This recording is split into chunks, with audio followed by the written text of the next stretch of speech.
Reality ഷോസിലൊക്കെ anchoring ചെയ്തിട്ടുണ്ട്. തീർച്ചയായിട്ടും അതിലൂടെയാണെന്ന് തോന്നുന്നു, അല്ലെങ്കിൽ അഭിനയത്തിലൂടെ സമയത്ത് തന്നെയാണ് അതിലേക്ക് വരുന്നത്. റിയാലിറ്റി ഷോ മാത്രമല്ല, അല്ലാതെ 2017 സൈമ ഫിലിം അവാർഡ്സ് ഞാൻ രഞ്ജിനി ഹരിദാസും കൂടെ 2017 രഞ്ജിനി ഹരിദാസും കൂടെ അത് ചെയ്തു. പിന്നെ എൻ്റെ സ്റ്റാർട്ടിങ് മഴവിൽ മനോരമയിൽ ഉഗ്രം ഉജ്ജ്വലം സീസൺ 1 ആയിരുന്നു. ഞാനും രജിഷ വിജയനും കൂടെ. ടുവേർഡ്സ് ദ എൻഡ് ഞാൻ ലാസ്റ്റ് മാറിയത് ഇന്ന്. അപ്പോൾ അന്ന് എല്ലാവരും പറഞ്ഞു ഇങ്ങനെ ആങ്കറിങ് എന്നെ കൊണ്ട് പറ്റില്ല.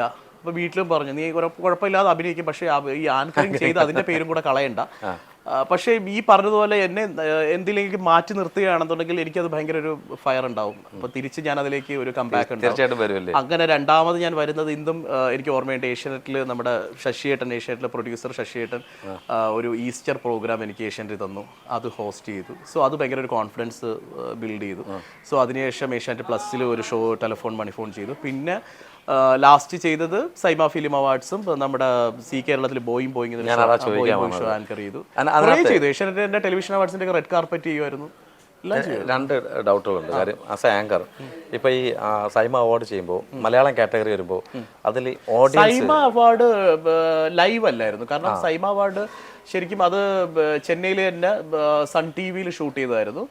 സെയിം ലൈവ് സെറ്റിന്റെ സെയിം റിപ്ലിക്കേറ്റ് ഇവിടെ ചെയ്തു. അതിൽ ഞാൻ രഞ്ജിനി നിന്ന് അവർ തന്നിട്ടുള്ള സ്ക്രിപ്റ്റ് നമ്മൾ അതുപോലെ പറയുക. പിന്നെ ഈ പറഞ്ഞ ഫ്രണ്ട് ഓഫ് ക്യാമറ സ്റ്റേജ് ഡൈസും എല്ലാം കറക്റ്റ് ആയിരിക്കും. പക്ഷെ ഓഡിയൻസ് ഉണ്ടാവില്ല. കാരണം ഇത് എല്ലാ ലാംഗ്വേജിലും എടുക്കുന്നത് കൊണ്ട് മലയാളം സൂര്യ ടി വിക്ക് വേണ്ടിയിട്ട് നമ്മുടെ പോർഷൻസ് അതൊരു ചെറിയൊരു കൺഫ്യൂഷൻ ഉണ്ട്. കാര്യം കാണുന്ന ഓഡിയൻസ് വിചാരിക്കുന്നത്. പക്ഷെ രഞ്ജിനി അന്ന് അത് ദുബായിലായിരുന്നു. 2017 സൈമ അവാർഡ് സ്ഥലം ദുബായി ആയിരുന്നു. രഞ്ജിനി ദുബായി പോയി. അപ്പം അല്ലാതെ എനിക്ക് തോന്നുന്നു റെഡ് കാർപ്പറ്റും ബാക്കിയൊക്കെ രഞ്ജിനി ഹാൻഡിൽ ചെയ്തു. പക്ഷെ സ്റ്റേജ് വന്നിട്ട് ഇവിടെ സൂര്യ ടി വിക്ക് വേണ്ടി ടെലികാസ്റ്റ് ചെയ്തതിൽ ഞാൻ രഞ്ജിനി ആയിരുന്നു. അങ്ങനെയാണ് വരുന്നത്. അതിനകത്ത് നമ്മൾ ക്യാമറ ക്രൂ മാത്രം വെച്ചിട്ട് ചെയ്തു. പിന്നെ അതുപോലെ തന്നെ ഈ ഉഗ്ര ഉജ്ജ്വലം ചെയ്യുന്ന സമയത്ത് ഇപ്പം രജിഷ വിജയനോട് ചെയ്തെന്ന് പറഞ്ഞു. ഇപ്പം രജിഷ വിജയൻ ഒരു വേറെ പാറ്റേൺ ആയി, ചേട്ടൻ വേറെ പാറ്റേണിലേക്ക് മാറി. എങ്കിൽ പോലും കോൺടാക്ട് ഉണ്ടോ? ഇപ്പം ലാസ്റ്റ് എനിക്ക് തോന്നുന്നു ഒരു 2-3 years ആയിട്ടില്ലാന്ന് തോന്നുന്നു. പക്ഷെ അതിന് മുന്നേ എപ്പോഴും കാരണം രജിഷയുടെ എൻ്റെയും ബർത്ത്ഡേ സെയിം ഡേ ആണ് ബർത്ത്ഡേ വരുന്നത്. അപ്പം അങ്ങനെ ഞങ്ങൾ രണ്ടുപേരും പരസ്പരം വിഷ് ചെയ്തു.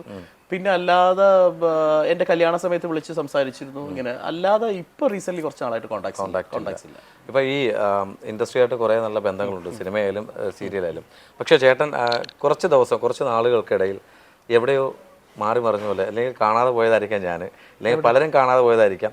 അല്ല, സീരിയൽസിൽ കുറച്ച് ഗ്യാപ്പ് എടുത്തിട്ടുണ്ടായിരുന്നു. ഇല്ല, ഞാൻ തൂവൽ സ്പർശം കഴിഞ്ഞ ശേഷം എനിക്ക് തോന്നുന്നു ഒരു 1.5 വർഷം ഞാൻ വർക്ക് ചെയ്തില്ല. 1.5 വർഷം ഒരു ഗ്യാപ്പ് ഉണ്ടായിരുന്നു. കാരണം എനിക്ക് മോൻ ജനിച്ച സമയമായിരുന്നു. അപ്പോൾ എനിക്ക് കുറേ കാര്യങ്ങൾക്ക് ബുദ്ധിമുട്ടുണ്ടായിരുന്നു. കാരണം മോൻ ജനിച്ചിട്ട് അവൻ ഒരു കോംപ്ലിക്കേറ്റഡ് സിറ്റുവേഷനിൽ ജനിച്ച് കഴിഞ്ഞ ഉടൻ പോയി. ഇപ്പോൾ അവനൊരു 10-16 ദിവസം വെന്റിലേറ്ററിലായിരുന്നു. അപ്പോൾ അങ്ങനെയൊക്കെ വന്നപ്പോൾ മൊത്തത്തിൽ അത് ഫാമിലി ഒന്ന് ബാധിച്ചു. അതിൻ്റെ ഒരു ഇതൊക്കെ കഴിഞ്ഞ് പിന്നെ മോൻ ഓക്കെ ആയി. പിന്നെ വളരെ ലേറ്റ് ആയിട്ടാണ് അവൻ്റെ നൈമിങ് സെറമണിയൊക്കെ നടത്തിയത്. പിന്നെ അതെല്ലാം കഴിഞ്ഞ് ഞങ്ങളൊന്ന് ഓക്കെ ആയതിനു ശേഷമാണ് ഞാൻ തിരിച്ച് ബാക്ക് ടു വീണ്ടും ഇതിലേക്ക് ജോയിൻ ചെയ്തത്. ഞാൻ അത് കഴിഞ്ഞ് ജോയിൻ ചെയ്തത് ഫ്ലവേഴ്സിൽ സുഗമോ ദേവിയായിരുന്നു. സോ അതെനിക്ക് എടുത്തു പറയേണ്ടതായിരുന്നു. കാരണം വളരെ പറഞ്ഞത് നിങ്ങൾ ഇത്രയും നോട്ടീസ് ചെയ്ത് ഞാൻ അറിഞ്ഞില്ല. 1.5 വർഷം. കാരണം ഞാൻ സജീവമായിട്ട് വർക്ക് ചെയ്തിരുന്ന ആളായിരുന്നു. എനിക്ക് തോന്നുന്നു ഈ 13 വർഷത്തിനകത്ത് 1.5 വർഷം ആദ്യമായിട്ടാണ് ഞാനൊരു ബ്രേക്ക് ഉണ്ടായത്. ഞാൻ മൊത്തത്തിൽ മെന്റലി ഇച്ചിരി ഡൗൺ ആയിരുന്നു ആ സമയത്ത്. ഞാൻ ഇത്ര നിങ്ങൾ നോട്ടീസ് ചെയ്ത് അറിഞ്ഞില്ല, മെന്റലി ഡൗൺ ആയിരുന്നു. അപ്പോൾ ഞാൻ പുള്ളിക്കാരത്തിയോടും പറഞ്ഞു ഞാനൊന്ന് ഓക്കെ ആയിട്ട് ഞാൻ തിരിച്ച് വർക്ക് എടുക്കുകയുള്ളൂ. അപ്പോൾ എനിക്കത് ഭയങ്കര സപ്പോർട്ടായിരുന്നു വൈഫ്. അപ്പോൾ അങ്ങനെ ഞാൻ തിരിച്ച് ഓക്കെ ആയി വന്നു. അപ്പോൾ അങ്ങനെ ഇരിക്കുന്ന സമയത്തായിരുന്നു ഡയറക്ടർ ഫൈസൽ അടിമാലി. അപ്പോൾ ഫൈസലിക്ക് ഞാനും തമ്മിൽ എനിക്ക് എൻ്റെ ഒരു മൂത്ത ജ്യേഷ്ഠനെ പോലെയാണ് ഫൈസലിക്ക്. എൻ്റെ എല്ലാ കാര്യങ്ങൾക്കും എൻ്റെ വിഷമ സമയങ്ങളിലും സന്തോഷ സമയത്തും എൻ്റെ കൂടെ വന്നൊരു മനുഷ്യനാണ്. അദ്ദേഹത്തിന് കുറേ വർക്കുകൾ ഞാൻ ചെയ്തിട്ടുണ്ട്. ഇന്ന് സാന്ത്വനത്തിൻ്റെ പ്രൊഡ്യൂസർ, സാന്ത്വനത്തിൻ്റെ ലൊക്കേഷനിലായിരിക്കുന്നത്. സാന്ത്വനത്തിൻ്റെ പ്രൊഡ്യൂസർ ആദ്യമായിട്ട് പ്രൊഡ്യൂസ് ചെയ്ത അടുത്തടുത്ത 3 സീരിയൽ നായകനായിരുന്നു ഞാൻ. ആ 3 സീരിയൽ ഡയറക്റ്റ് ചെയ്ത് ഫൈസൽ അടിമാലിയാണ്. അപ്പോൾ ആ ഒരു ബന്ധം അങ്ങനെ തന്നെയുണ്ട്. അങ്ങനെ ഇരിക്കുന്ന സമയത്താണ് ഞാൻ ഈ ബ്രേക്ക് എടുത്തിരിക്കുന്ന സമയത്ത് ഇതുപോലെ എൻ്റെ കാര്യങ്ങൾ ആ ഒരു ഇഷ്ടം കൊണ്ട് അന്വേഷിക്കുക കാര്യങ്ങൾ ചെയ്തപ്പോൾ എന്നോട് ഇങ്ങനെ ഒരു ദിവസം പറഞ്ഞു, ഞാൻ എൻ്റെ സീരിയൽ ഫ്ലവേഴ്സിൽ സുഗമോ ദേവിയിൽ ഒരു ക്യാരക്ടർ ഞാൻ നിനക്ക് പ്ലാൻ ചെയ്യുന്നുണ്ട്, നീ വന്ന് ജോയിൻ ചെയ്യും, നീ ഒരു ബ്രേക്ക് എടുത്തിരിക്കൽ.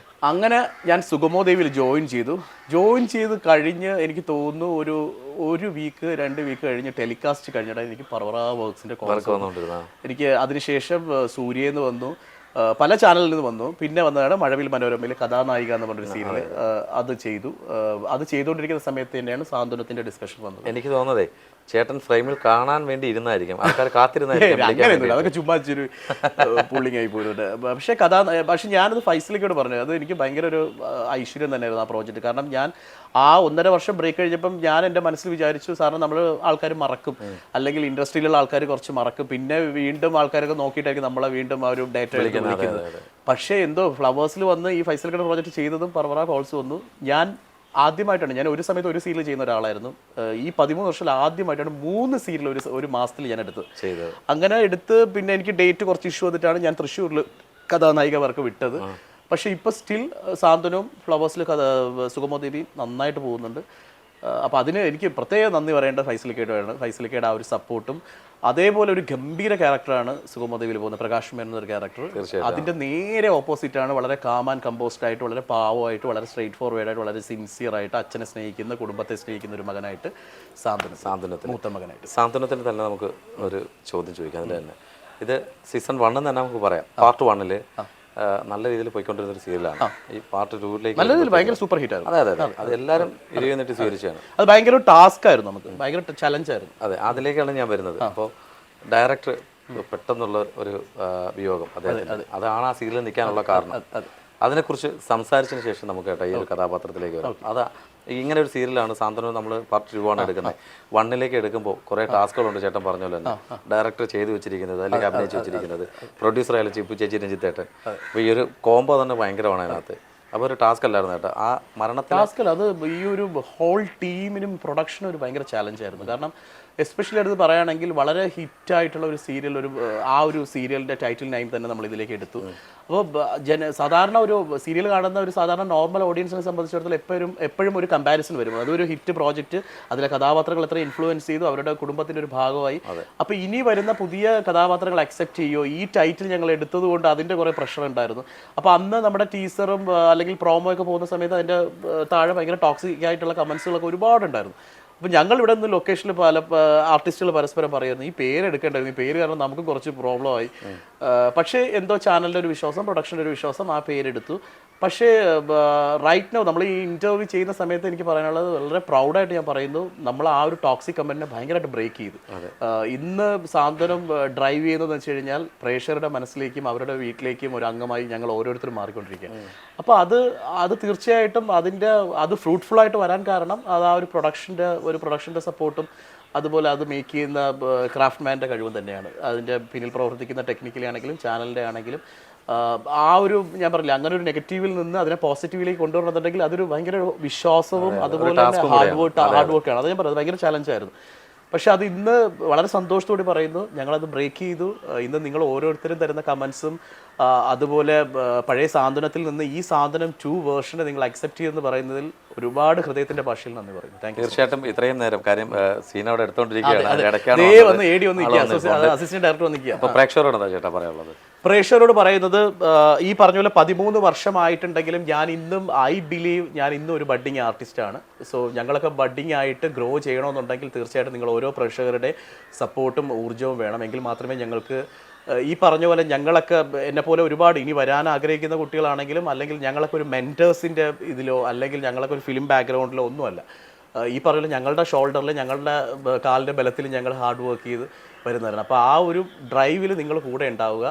നല്ലതാണെങ്കിലും ചീത്തയാണെങ്കിലും വളരെ ജെന്യുവിനായിട്ട് കമൻറ്റ് ചെയ്യുക. ഇന്നത്തെ ഒരു സൈബർ ഇടങ്ങളിൽ വരുന്ന കമൻസുകളൊക്കെ വളരെ ജെന്യുവിനല്ല, ടൈം പാസിങ്ങിന് വേണ്ടിയിട്ട് മറ്റുള്ളവരുടെ വികാരങ്ങളെ മാനിക്കാതെ വരുന്ന കമൻസുകളാണ്. അപ്പോൾ അതിൽ ഒന്നും പെടാതെ വളരെ ജെന്യുവിനായിട്ട് അഭിപ്രായങ്ങൾ പറയുക. അത് ഞങ്ങളുടെ അഭിനയത്തിലാണെങ്കിലും കഥയിലാണെങ്കിലും ഞങ്ങൾ ചെയ്യുന്ന പ്രോജക്റ്റിനാണെങ്കിലും സപ്പോർട്ട് ചെയ്യുക, സ്നേഹിക്കുക. തിരിച്ചും അതുപോലെ എല്ലാവരോടും ആ സ്നേഹം ഉണ്ടായിരിക്കും. Love you all. Thank you so much ചേട്ടാ. ഇനി നമ്മളിരിക്കും, ഇതെന്തായാലും ആദ്യം ഇത് തന്നെ പോകും, ഉറപ്പായിട്ടും ലിങ്ക് അയച്ചു തരുന്നതായിരിക്കും. ഇനി നമുക്ക് കാണാം. Thank you so much. Thank you so much.